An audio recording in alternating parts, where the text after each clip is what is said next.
2 mois de la COP 21, le grand rendez-vous international sur le climat qui se déroulera à Paris, le festival Atmosphère a apporté du 16 au 20 septembre dernier sa modeste mais sincère contribution au débat sur le dérèglement climatique. Le festival Atmosphère, il essaye de questionner le monde et puis de trouver des solutions, de mettre en lumière des initiatives, des choses positives, de donner de l'espoir.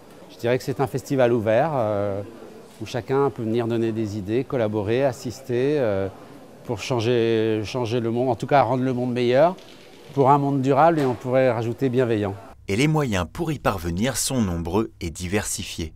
Au programme de cette 5e édition, des expositions photographiques, plastiques ou encore pédagogiques, de nombreuses avant-premières de films remarquables et remarqués, des conférences et des tables rondes s'interrogeant sur la ville, l'entreprise et l'homme de demain, du financement participatif destiné à soutenir des projets coopératifs, durables et solidaires, ou encore de la chanson et de la musique, avec notamment une 5e saison de Vivaldi imaginée par Alessandros Marqueas.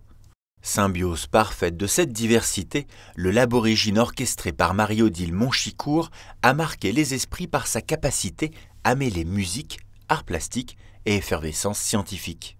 Partir de la réflexion des scientifiques et la porter dans un monde qui est beaucoup plus libre par rapport aux équations, celui des artistes, je trouve que c'est un excellent exercice pour l'esprit et sans doute pour le citoyen.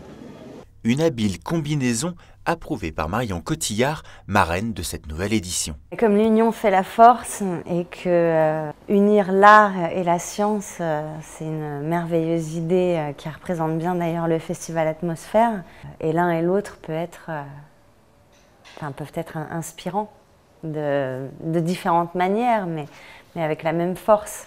À l'instar de celle avec l'actrice oscarisée, le festival Atmosphère nous a encore offert cette année beaucoup de belles rencontres avec des réalisateurs comme Yann Arthus Bertrand ou Hubert Sauper, à qui l'on doit le cauchemar de Darwin, et avec des scientifiques reconnus à l'image de Jean-Louis Etienne, médecin et explorateur, ou de l'éminent glaciologue Claude Lorius, héros magnifique du dernier film de Luc Jacquet. Leur message commun, la situation est grave, il faut agir vite. Il faut créer une certaine émotion pour convaincre. Et il faut des images, ça aide. Je ne sais pas dire qu'est-ce qui sera une solution pour changer le monde, mais ce qui est sûr, c'est que nous sommes dans une terrible impasse sur la planète et nous sommes incapables d'imaginer l'ampleur de cette impasse. Le public, quel qu'il soit, nous, moi, tous les gens qui sont ici, qui viennent, les industriels, on a besoin de voir que au niveau politique, il y a tout d'un coup une prise de conscience et la nécessité de s'engager. Sur le plan de l'engagement, la ville de Courbevoie, qui a mis en place une politique environnementale concrète, est le premier soutien du festival depuis sa création. Pourquoi Festival Atmosphère? Pourquoi Courbevoie? Tout simplement parce que nous essayons de mettre nos actes en fonction de nos paroles et de ce que nous disons. Alors pourquoi encore ce festival Atmosphère? Parce qu'on s'aperçoit, et on le sait, qu'on a une grande difficulté dans notre monde actuel et que c'est peut-être des villes comme nous et comme d'autres d'ailleurs d'attirer l'attention de leurs administrés. Si Courbevoie prend ses responsabilités sur le plan local, au chef d'État de prendre à présent les leurs à l'échelle mondiale.